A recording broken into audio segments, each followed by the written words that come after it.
Hey everybody, it's me and me alone. My co-host Ali is on vacation, but I see she's in the chat, so she's spying on us. No, just kidding. We knew Ali would be in the chat if she could join in during her vacation. So she is. Ali, tell everyone in the chat again where you are. What's the name of it? I want to say East Hampton, but I think that's a New York thing, not a UK thing. So tell us where you are and how the beach is going. Hi, Morningstar. Hi, Greg Ink. I'm excited to see you here in time. We also have Morningstar Easy Graphics. We have got Kyle Atkinson, who's a friend from another group as well, has some great books. In fact, today's his book launch day for his book Hum. We have Jocelyn Carter. Got the gang is all here. Great to see you all. And Ali actually says it's been sunny on her vacation. That's awesome. Caster. Okay. Is that how you pronounce it? It's probably not how you pronounce it. With your English accent, Ali, it's probably pronounced much better than I said it. That's great. I'm so excited that you've had a sunny vacay, Ali. I miss you being here with me. This is awkward to be by myself, but we'll make through. We'll make it do. And I'm excited today because for the first few minutes here, before we get into our sprints, I have a lovely guest today, and joining me today is award-winning author Christine Mulvey, who was the 2020 Grand Prize winner of the North Street Book Prize. And it's so exciting. I'm going to bring her in here now to join us, and we'll have a little chat. Hi, Christine. Hi there. Hi, everybody. Thanks again for being here today. It's so exciting when we get to have a chat with an author who has had some remarkable accomplishments. Thank you. It's good to be here. You're joining us all the way from Oregon, Pacific Coast. Oregon, actually, Northern California. I live in Northern California, yeah. Yes, yes. We also have Easy Graphics here with us. All the way from Oregon, Pacific Coast. And Easy Graphics, you're going to have to turn down your volume. Feedback is coming in. There we go.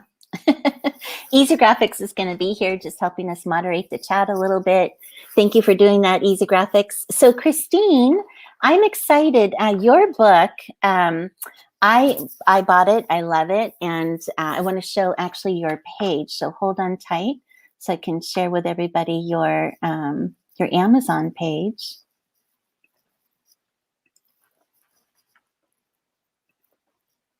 Can everyone see that? No? Oh, maybe I need to. No, it's not coming up, is it? Oh, hold on. I'm so sorry, Christine. I have to apparently give permission, and so that's not going to work. Okay. Plan B. I will have to have my good buddy Easy Graphics put the link to your Amazon page in the chat for everyone to see. I'm having permission issues for some reason with showing my screen. I apologize for that. So we'll work through this. We'll be okay. We'll work through this minor difficulty here. But Christine, let's launch into your story and tell me your history of writing before, because as I've read your story now, I'm realizing you're a really good writer. And I love your description, your prose, your dialogue, everything. The story grabbed me from page one. I have not been able to put it down. Unfortunately, I have a million other things to do, so I've had to, but I'm highlighting just these really juicy paragraphs and sentences that are just so full of prose. And I think it's because you've written a lot of poetry. So you've had this experience behind you as you've written this. And so I'd love to hear your story about how you got to this point where you were able to write this particular memoir. Yeah. Well, I guess I could say I've always written. I started keeping a journal at the age of 10, and I just wrote in that journal pretty much every day for, I don't know, like decades. I never really saw myself as becoming a published author. It wasn't really something that I had in mind. As a child, I thought I wanted to be a journalist, but my life went in a different direction, and I got quite involved in politics and community organizing, and so I had no time really to write. And then what happened was that I became ill. I got breast cancer, and everything that I was involved in had to stop. And it took me a long time to recover. I developed a chronic illness as a result of the cancer treatment.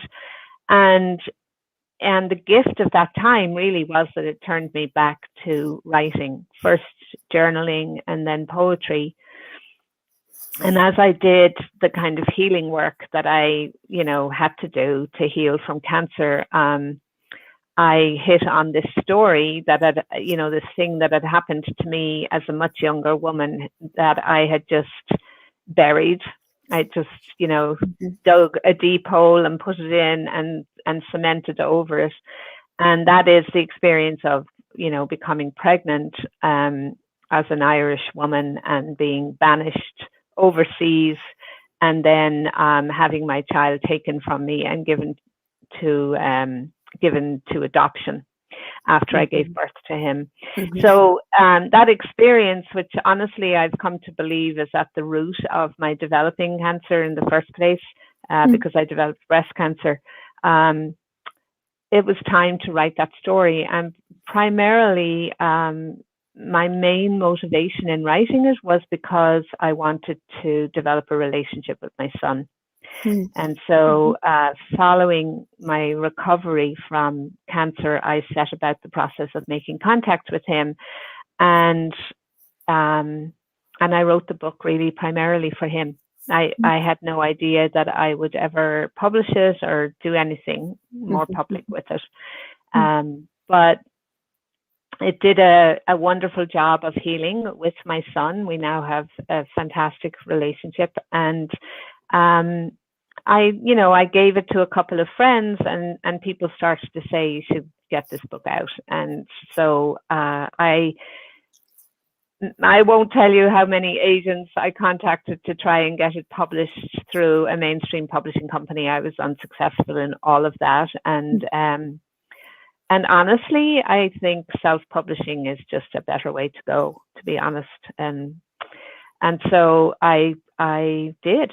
I self-published, and the book, I'm not, you can see probably from my age, I'm not very literate in terms of social media. And like I said, it's not my biggest motivation, to make a living as an author or anything like that. And the book has been selling more than I expected it to, and primarily through word of mouth. And so I'm very happy about that, really. Well, it's a true labor of love. Mine to Carry is the name of your book. And I knew from the very first page it was a true labor of love. And so hearing your story behind it and what, got you to the point that you decided to write this because of your son and the story that you wanted to tell of how things happened and why, it totally comes out in your book. And again, the writing is fantastic. And because you won the book prize, it's no doubt to me that you are getting some, sales and things like that because of just, those simple factors. And you're talking to people around here in this group who love self-publishing. I believe most of us are self-published. There might be one or two who are planning to traditional publish, but yes, we agree with you. We love self-publishing as well. So you're in good company here with us today. So you realized when you wanted to write a memoir, this had come about. And so did you, as we're writing this, did you take craft lessons? I know, my own journey and a bunch of us who are, diving into writing. I mean, it's not as easy as you great writers make it look. And so, how did you develop your gift of writing, even though you said you had been writing since 10 in the journal? But I mean, there is a bit of, understanding the craft of writing that goes into writing as well as you are. Yeah. Well, I did it back to front. I did it the wrong way around. I actually wrote the entire book. And then I took a class in memoir writing, and I had to rewrite the entire book. I had been taking some craft classes in poetry, which were very helpful, even though the book is obviously prose. But I think the poetry really trains you to select your words in a very judicious way. as well as using the senses and all of the things that make our writing come alive. But I really had no idea that memoir was a genre unto itself, and I was hitting up against a problem of how do I take such personal material and make it interesting or relevant to other people. And, you know, I took this class and the teacher explained to me the difference between the situation and the story. And that made a huge impact on me. And I mean, it created an enormous amount of work. I had to literally go back and start again. But it did enable me to get a little distance from the up close and personal involvement that I had in the story, and be able to look at it in terms of what situation I had gotten caught up in, and how that situation really brings alive issues that affect us all as human beings. So the class, I would recommend doing the class before writing the book. I know every genre has this certain expectation of what should be, you know, written and in it. And so I am completely there. I think I wrote, you know, romances before I really knew what I should be writing and how, and then I studied, and I agree with you. And it's not, you know, an easy process, but getting to that point where you're comfortable with what should be, what's expected for a genre, but also trying to tell your story the way you want to tell it, I think is a good point to get to. And you got there because it's just really an amazing journey that you put into writing. How long did it take you to write this? Had you like from start to finish, you clearly, or maybe from the point where you thought, you know what, I want to write this for my son, and then to the point where it actually got where you felt comfortable putting out there? How long did that process take? Probably 4 or 5 years. Yeah. And how many drafts? Oh, well, I mean, there were at least 2 or 3 drafts in completing it before I did the class, and there were at least 2 or 3 others after that, after rewriting the whole thing. I had kept a diary, and I started by typing up the diary. And then I had to go back in and craft it, you know, come up with a structure for it. And initially I had a lot of diary entries woven into the narrative. And really, after doing the craft class, I realized that they really didn't add to it. And so I had to take all them out. It's an incredible amount of work. I'm sure all your listeners, if they are writing, realize a lot of people think that you know, writers go up to their desk and out it pours and that's it. And it's just not the case at all. It's extremely hard work. And, you know, it's one thing, we all are different. I'm the type of person that loves to write fresh, and the going in and editing is the bit that feels, you know, like hard work. But coming up with a book, you know, it takes both of those kinds of work, and it takes, in my experience anyway, many drafts of both of those kinds of work. And then when you've got it all written, you have to go back in and pay attention to things like punctuation and spelling, and, you know, so it's a lot of work. It's a lot of work. For sure. It takes commitment.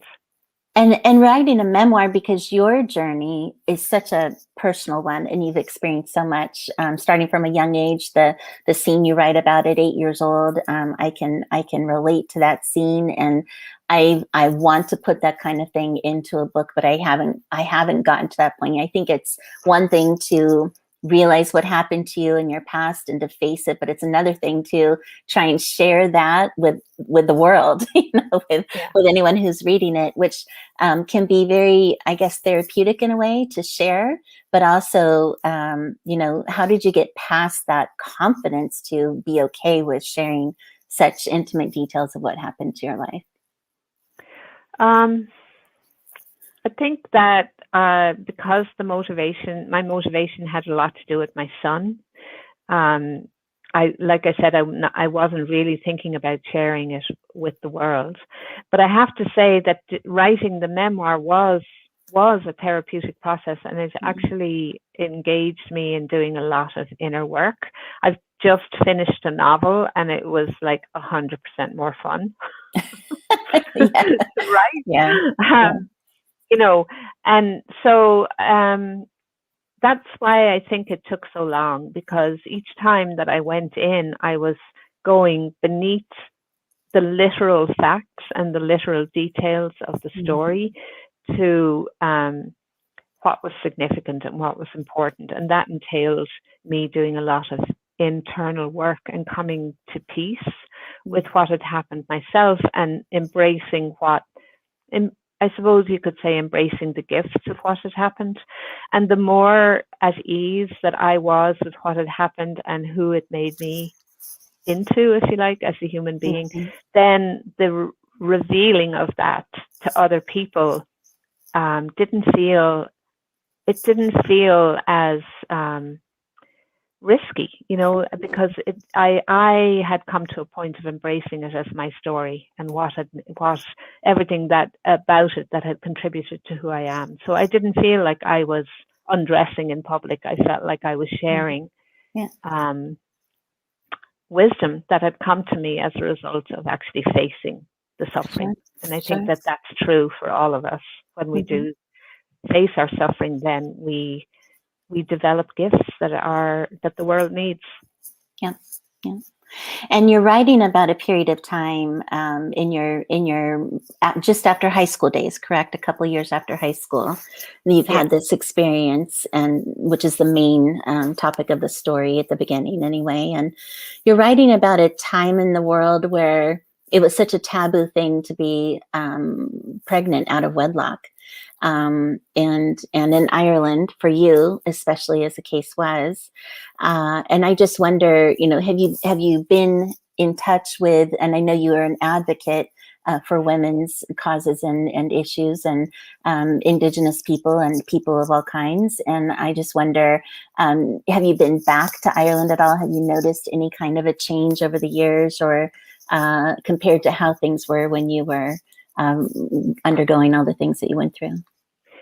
Yeah, it's changed completely. I would say I was probably the last of, in the 80s was the last of the times, if you like, where women were so shamed and so isolated for pregnancy.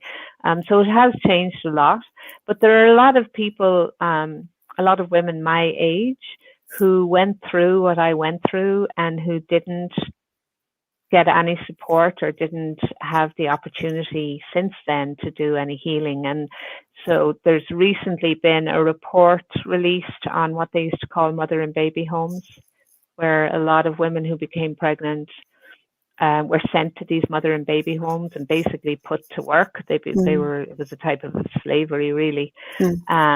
And there's just been a report released on those homes, and I was part of a conversation over Zoom with maybe 25 women who had been in those homes and, never had the chance to do any healing. But that is now being provided as a result of the report. The government is recognizing that reparations need to be made, and that's happening now in Ireland. So things are changing. Yeah. The healing process is definitely reflective, and I think writing a memoir, I can't think of another more reflective way to look back on what's happened and try and use it as your own therapy and analyze it and be able to find a place to move forward. A piece. Yeah. I think you talk a little bit about a piece, moving forward.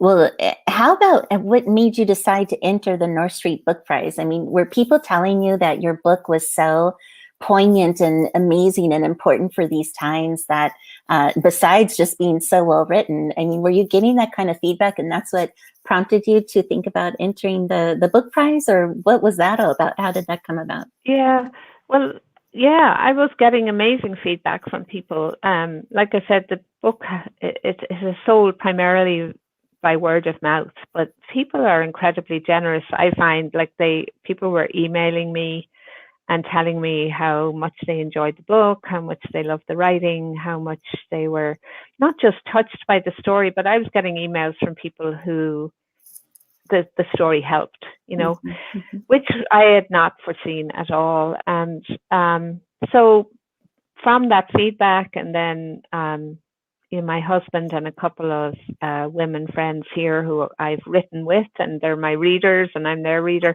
they all encouraged me to enter it. And so I did, and I can tell you, I was blown out of the water. I mean, I had no expectation that I would win, and it's been amazing, amazing experience.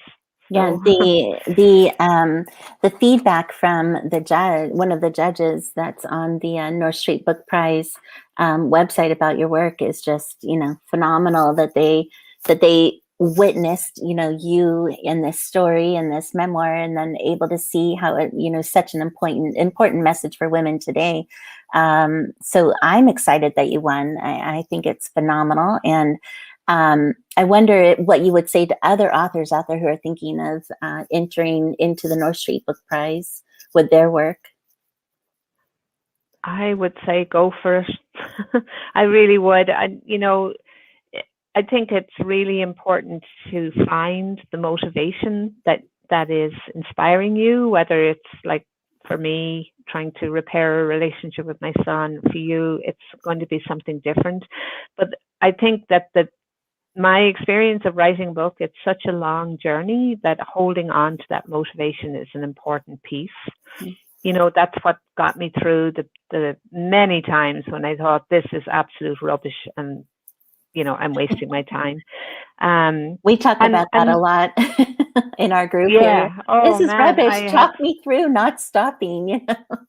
Yeah, exactly. And so I think knowing knowing what's moving you, what's motivating you, and holding on to that, and then just believing in yourself, or at least believing other people who believe in you, and taking the risk of just entering the competition. I mean, I think that what the Winning Writers newsletter are doing and what the North Street Book Prize are doing is a wonderful gift to writers, really, because the publishing industry is just such a commercially driven and competitive space that it's just a wonderful thing to have somewhere that you can submit that is really about encouraging and welcoming writers and writing. And so I would give as much encouragement as I can to everybody who's listening. It's weird not to be able to see them, but I know some people are listening, and I think just hold on to what's motivating you and keep going.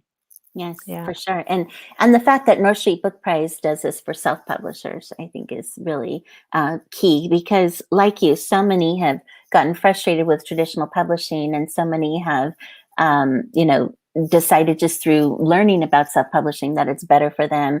And they're able to get their word out there. They're able to get their stories out there and to learn and grow through the process. And so, the key being that there's other organizations like North Street Book Prize supporting self-publishers is a really good thing that they're doing that. And they're not, discriminating against us indies, right? Right. Exactly. That's great. That's great. I know you have another novel work in progress, A Dream of Flying. Is there any peek you can give us about that? And how was that process, switching from memoir to novel? How did that go? Like I say, it was really fun.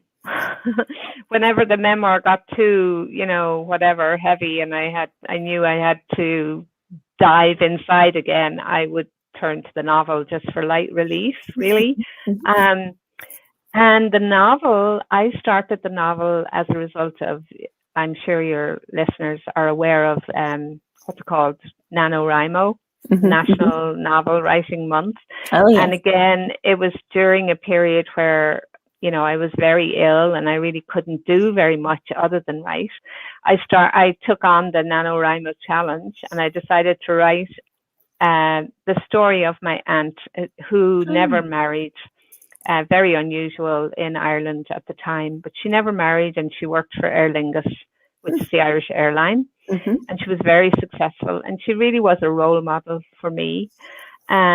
And I realized pretty soon after starting the book that I really knew very little about her life. And so I started to make it up just from who I knew her to be. Yeah. And I wove into it it's set in Ireland in the 30s and 40s. And so I wove into it a little bit of history of women in aviation, Mm-hmm. a little bit of the history of Ireland at that time, because we'd just become independent from England. And then just the kinds of challenges that she faced as a single woman and an unmarried woman in Ireland. And it's really about her, the life that she created in spite of all the obstacles and all the social pressures to have her just be an ordinary person and conform. Mm-hmm. And somehow she broke free of all of those. And so the novel is really a celebration of that. Oh, that sounds fantastic. Is that going to be a historical fiction category, or what are some of have you thought about where you might place that yet in terms of categories? I haven't given that a lot of thought yet, but I am considering self-publishing that as fiction, and probably it would be historical fiction because it's nearly 100 years ago now, come to think of it. Yeah, women's lit, yes, for sure. Oh, I can't wait to read that one either, because I'm sure. Now, you've been writing this one along the way. So how many years would you say you've spent on this A Dream of Flying? Well, I mean, I did the NaNoWriMo challenge maybe 2015 or something, but then I didn't do anything at all until a couple of years ago. And so a couple of years ago, I started, before I decided to self-publish the memoir, I was just kind of finishing the memoir, and I decided, like I said, for light relief, I'd just go back into, the draft that I'd done during the month, and I started working on it. So I would say maybe 3 years, 2 or 3 years, but not full time, woven into the rest of my life. Yeah. When do you think you might publish that then, A Dream of Flying? I'll probably work on it in the fall. I'm not going to have any time over the summer, but maybe September, October, like try and get it out by November. So that's great. It's around for Christmas. Yay! Oh, that's wonderful. Yeah. How about so you mentioned your publishing efforts from traditional to self-publishing. Traditional wise, do you think you'd come upon so many roadblocks? How many traditional markets might have sent you a letter that said, "We love it, but no thank you"? How many of those might you have gotten before you decided to turn to self? Let me say I wrote to maybe 125 agents. And this is something that I only learned during the process, that I used to think you had to write to publishers, but now you need to find an agent before you go to a publisher. And most people are actually looking for you to have a social media platform of like 5,000 to 10,000 people, which is like beyond anything that I would ever want. I don't want to spend my life doing that, so I don't have that.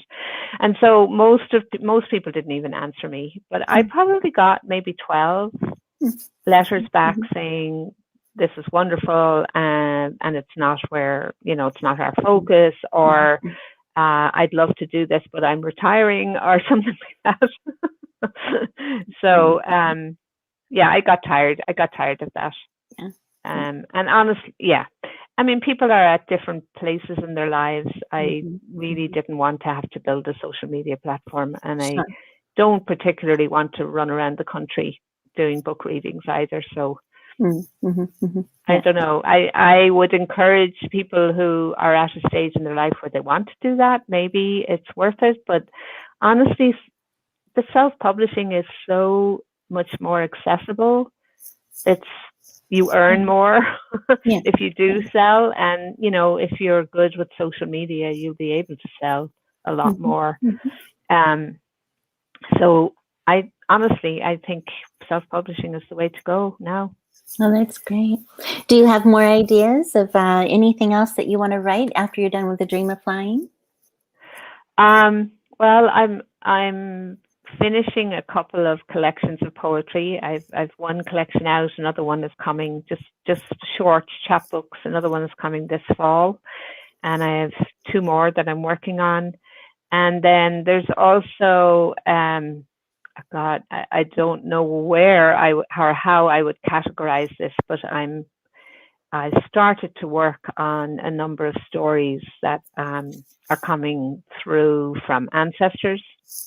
So yeah, that's a more mysterious piece. I don't know what category I would put that in, but I'm only at the very beginning of that. So they're channeling you to get their story out. That's what it feels like. Yeah, we have a friend here on with us, Megan. She's always dreaming, having vivid dreams of her stories before she writes them. And so, yeah, I admire anyone who has that quality to channel that. That's amazing. That's wonderful. Yeah. This has been so great. And that was the question from the audience, which was, what are you working on now that your novel of A Dream of Flying? And so everyone can check out Christine Mulvey on Amazon. You have an Amazon author page. You also have a website, christinemulvey.com. And we'll be sure to put that into the chat for everyone to see as well. Plus, down below in the details of this video, I already put the links to her author Amazon page and to her website, and also to the North Street Book Prize website. And also our friend Easy Graphics did a video with more explanation in detail about North Street Book Prize, including what it is, how well it's rated by the Ali group, the Association for Independent Authors, and how well and how somebody would go to apply to put their book into the competition for the North Street Book Prize. You can go see that video. It's linked down below from Easy Graphics for more details. Everyone is saying exciting times ahead for Christine. Thank you for sharing how fun it has been to learn about you and everything that you've written. Thank you. Hello.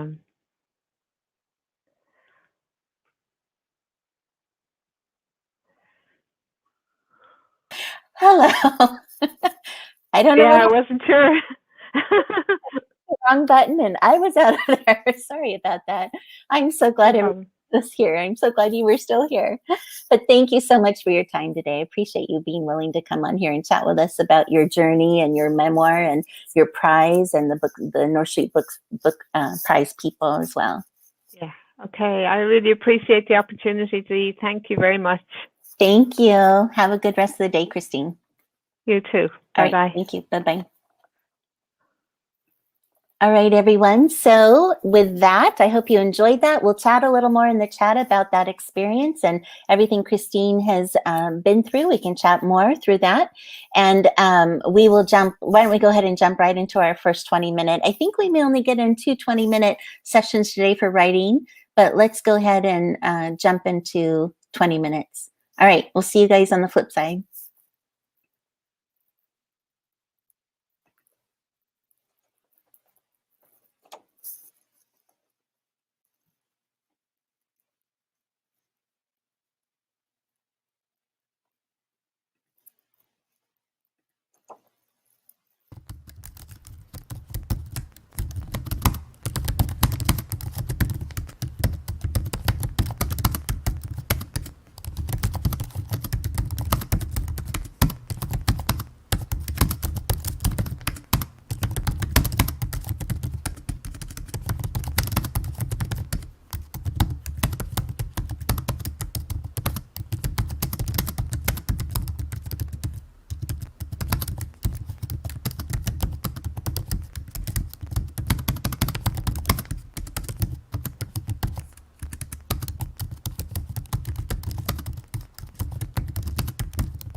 Hey, everybody, back.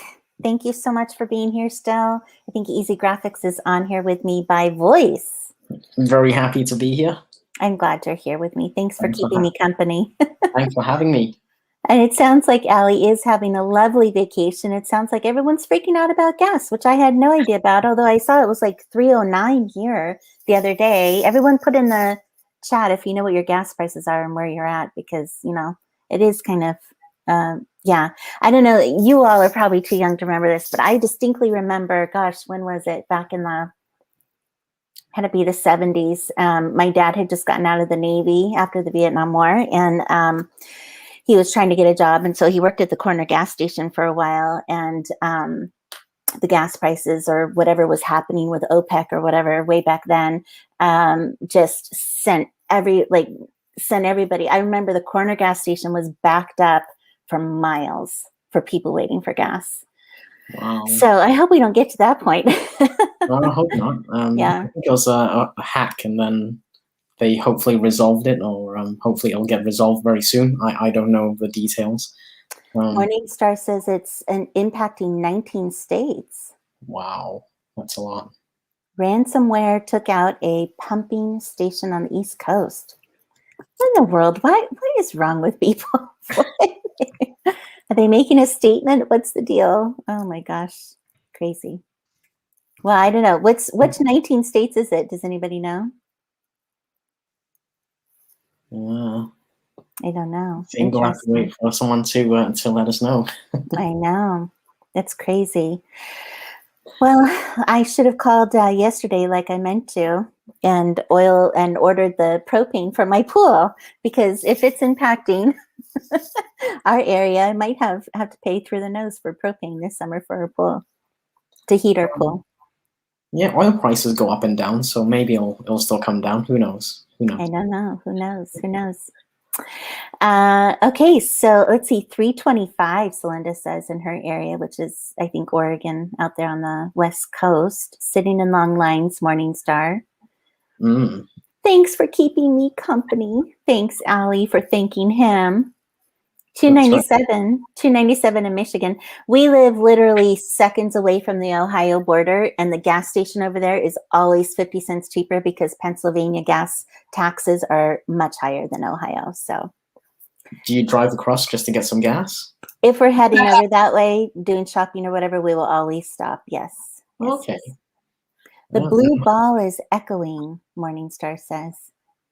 Oh, sorry. Ooh. No, you sound fine to me, but maybe, yeah, you sound fine to me. Let us know. Loud on the volume? I don't know. You sound fine though. Let's see. We can live without gas, but we can't get to work without it. All the more reason to work from home. Remote working continues. Sounds fine to me. Not sure why I'm echoing. Shouldn't be echoing, but there we go. You sound fine. You sound fine, Easy Graphics. I think it's good. Yeah, so anyway, did anyone get any writing done that sprint? I would love to know. We've had so much going on today. Thankfully, we had Christine join us. That was a lovely conversation. And really, truly, guys, her book is phenomenal. I am enjoying the heck out of it. I have my mom reading it. It's just, if you're looking for a good example of prose and descriptive writing and such a combination of interweaving her narrative and backstory along with the current story and, you know, everything. I mean, I just can't say enough good things, and it's no wonder she won. So highly recommend you buy the book. It's down below, or read it in KU. Let's see, Morningstar. It's the light, not the noise. Yeah, so my graphic appears as a oh. ball. Gotcha. So yes. That's the thing that's vibrating, I guess. Yes, yeah, that's okay. I think we can. Morningstar, just look at me. Don't look at him. That's great. I'll come up with better graphics for the next video. Yeah.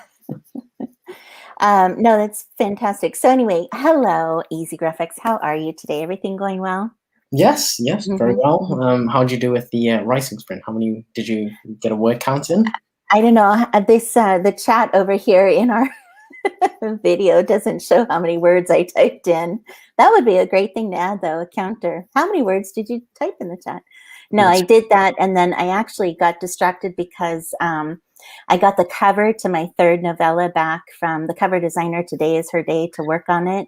And so I took all 3 covers and had them on a slide and was comparing each one and trying to decide if I like them, because as you all know and have heard me complain about, covers are the bane of my existence. So I have, yeah. That's exciting. Cover design is very exciting. Just before the launch, it's getting so close.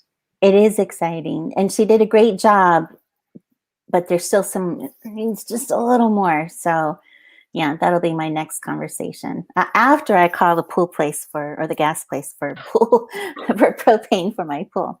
And then I'll get back to writing. Yeah. Make sure you get the gas at the right price. It's always something, a chat counter. Yes. Yeah. We need a chat counter, I think. I know, definitely. We need one more 20 sprint. I think we can only fit in 2 today, guys. I'm so sorry. But let's make this next sprint count. Jocelyn says she's free. Yay, no work. She's ready to write, and we're ready to write. So yeah, we all should really make this next 20 minutes count and do some really good writing. So let's get some big numbers in this 20 minutes, shall we, Easy Graphics? Yep, let's go for it. Let's do it. So you all stop chatting, get to writing, and we will see you in 20 minutes. See you in 20. All right.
Okay, we're back. So did anyone get any writing done? Let us know.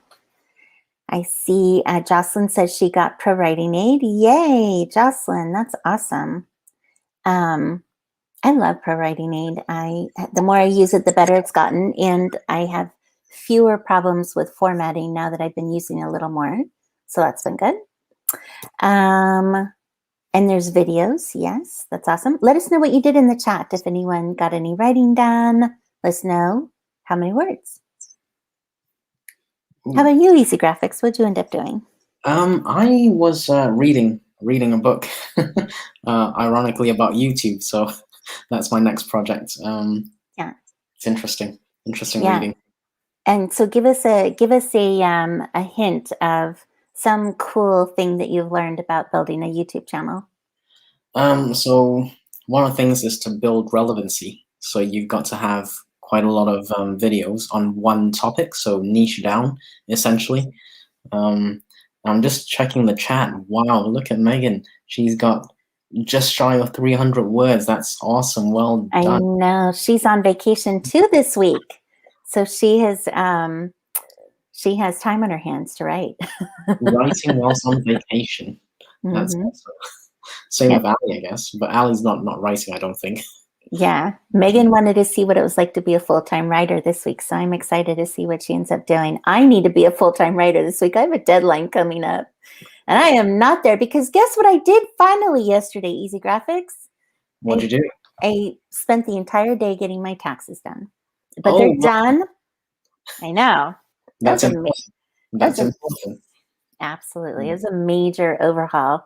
But they're done. Now I don't have to think about them. No more wasted brain space. No more space in my to-do list. Like I can move on and actually right now. No excuse. Taxes are important. Never overlook taxes. Even if you're not making profit yet, you gotta record those expenses. Make sure you're not overpaying or underpaying. Keep aside a bit of profit. If you do make profit, keep some aside so you do have some to pay taxes at the year end. Important stuff. Yeah, I actually took the extra time, which I kept going back and forth with myself, fighting about, like, I could be writing, but because I got done with them, and then I spent like a couple more hours going through every transaction and delineating personally what the transactions were, and then business wise, and then really categorizing everything and getting this whole year done up to this point. And I've made a goal. Okay, every Saturday morning is going to be my accounting day. Sunday has become my social media, schedule everything for the weekday. Saturday morning, I will sit down and do my accounting and really get everything done so that the rest of this year, I want to, at the end of the year, see how I'm spending my money, which, Easy Graphics, being the money guy, you got to know where your money's going so you can really take those steps. And already from doing that last night, I've made some steps and really seen the light. It does help, doesn't it? Just to keep track of where the expenses are going and where the income is coming from, so you know where to focus your efforts. Yep. And like Ali Dover says, 20% aside here in the UK, that's about the same here in the US as well. So for sure, that's, if I start making an income, that's for sure something that's got to start happening. I got plenty of expenses. It's always like that, though, for new business. Startup. Yeah, it's always like that. So I remember when I broke into the self-publishing business. This was 2 or 3 years ago now. My expenses far exceeded any income I was making. And actually, just recently, I think last year, I made a small profit. So yeah, I have paid taxes on that.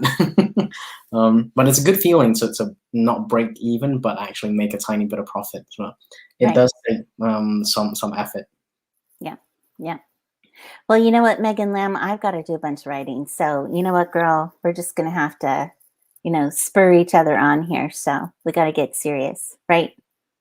Megan's doing very well. I see Jocelyn crushing it with some word counts as well. 125 words, well done there. That's awesome. Talk to my tax person about this and a good strategy for expenses this year, offsetting sales next year. Okay. You have to share with us some of these strategies, Megan. Yeah. Feel free to share if there's anything we should be taking note on. Yeah. Morningstar 8. Eating's important. You cannot write on an empty stomach. I don't care what people say. I mean, maybe at 6 a.m. because you're kind of waking up, but I don't know. You gotta have that snack. You gotta have that coffee or tea. You gotta have water. I'd like to start a business in the same year as I get all my expenses. Normally I seem to spend the money, not make anything. Yeah, that's what it feels like. It's an upfront, but it doesn't have to be. It's just that, the things I spend money on, not all of it has been required. Of course, there's editing upfront. There's book covers upfront. So there is some expense, but yeah. You've got to really pick and choose your expenses. But that's something you only realize later on into your journey when you know what you need and what you don't need. Initially, it's quite difficult to judge, but once you get into it, you'll figure it out along the way. Yeah. Well, it surprised me going through that last night, how many things I have signed up for subscriptions.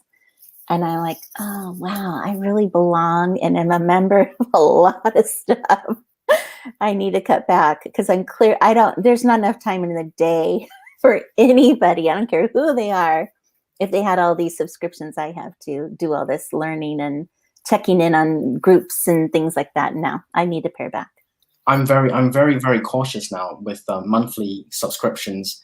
I don't mind one-offs, even if they cost a bit, because at least I know upfront that's the final cost. But with subscriptions, it can really run away from you. I had lots of subscriptions, and I had to go back just to take a look. Which ones do I actually use? You know, we all have so many subscriptions. Like I cut Netflix because I'm using something else. Oh, no. No. We're not cutting Netflix. I didn't mean TV subscription. Well, any but I get what you're saying. Yeah. And the thing is, they make it so easy, like $10 here, $10 there, and then all of a sudden you're in 10 of them, and it adds up. I think as from a business entrepreneur perspective, if your business is to sell subscriptions, it's a great business model. But as a consumer or self-publishers, which we are, it can really stack up after a while. Yeah. So make you track those expenses. So I think I told you earlier in another group that there's a new Facebook group that I came across. I think it's something like frugal authors or self-publishers, something like that. And they do, or $0. I don't know. I'll look it up though. It's in my groups now. So I'll give everyone the link because that's been helpful to see, how are they not spending money trying to do this business? So I'd love to learn how they do it. Great.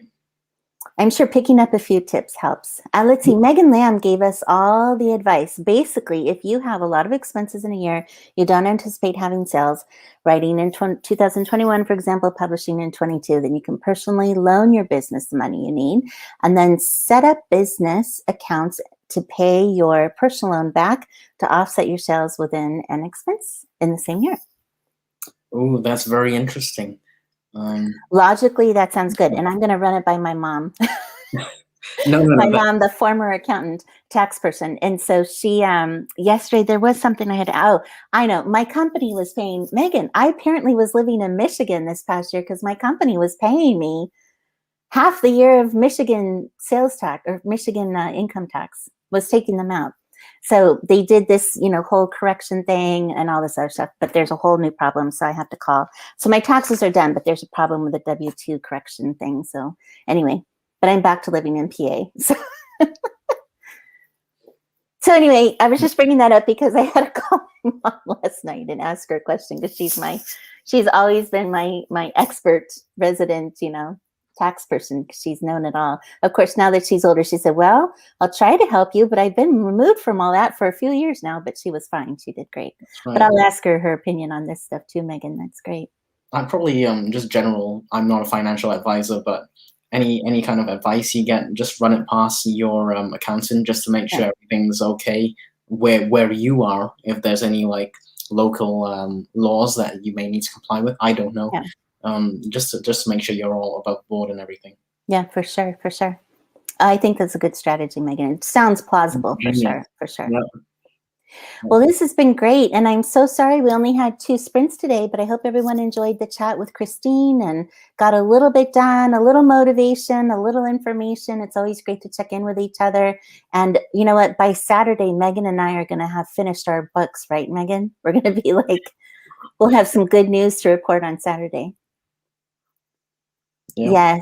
Yes, Michigan income tax was definitely higher, only by about $50. I think it was like 4 point something percent versus our 3.05%, something like that. So it wasn't much that I was gypped. Even gypped, so yeah. I was gypped. But yeah, Megan saying 45K words. You guys have a bit of writing to do. Yeah, but Megan, aren't you getting to 65K? What's your total you're trying to get to? You can do that. Come on, girl. You're full time this week. I'm always pushing Megan. She's like always mad at me when I'm pushing her forward into this journey. Yes, it was nice to see you too, Allie. I'm so glad you're having a good vacay. I hope you're resting and getting sleep. That's the biggest thing, and enjoying time with family. Yeah. I'm at like 18. I need to reformulate based on our conversations the other day with Megan and Allie about my book. And yeah, Megan's getting to 80. So you have a whole half more book to go. You can do it. You can do it. You can get closer at the very least. Shoot for doing it, and then you'll end up closer. See? Absolutely. That's how it works. Yeah. But I need to double my book as well. So we both got a double Megan by Saturday. We can do it. No problem. Let's see. Allie says, got woken up from nap by fighter jets. Oh, I bet that was fun for the kids to see. That's cool. Is that going off to France with all the fishing issues? This is probably a UK-France issue right now with the fishing thing. Allie will know what I mean. First it's gas and now it's fish. Oh my gosh. What's the world coming to? It's part of the Brexit fallout. So there's fishing rights, and the French want some, and the UK wants to keep it. I don't know. Maybe there's a base near her. She might have an air base near her or something there. Oh, it was terrifying. Yeah. It was about to crash. Oh my gosh. Threatening removing power. Oh my gosh. You guys, maybe I hope this isn't going to be a night where we're all glued to the front of our televisions between the gas crisis and this stuff. I will hear it in the background. My husband will be listening to it. Yeah, several bases around her. Yeah, catch the replay, Jocelyn, because it was lovely to hear from Christine. She was very lovely, very gracious, putting up with my tech issues. But yes, she was great. And I'm serious, you guys, get her book. I am stuck on it. Like I said, I would already be done with it. It was one of those books that I would have binged read if I could have. But between taxes yesterday, getting on here today, I had to put it aside. Seriously, I will be binge reading it if I'm not writing the rest of the day. It was that good. I really love it. All right, so let's see. They're in Norfolk, some training. Yeah, hopefully the world is not going to war. I hope not. Between gas prices, it might be. Who knows? Oh, dear. All right. Well, anyway, this has been great to chat with you all, but I suppose we better all get going, get our dinners going, get our words written, and all that fun stuff. Thanks for chilling out with us today and hanging in there. And we will be back on Saturday at noon. If everyone can join us to write, that would be great. I shall see you on Saturday. Yep. Allie will be back. It was great to have you be here. Thanks for being a voice with me today. Easy Graphics, that was fun to hear you. Thanks for having me. All right. Thanks, everyone. Get going. Yes, we're going to do it, Jocelyn. Megan and I'm pushing her. Okay. All right. So fun to be around you guys today. Thanks so much. Bye. Bye.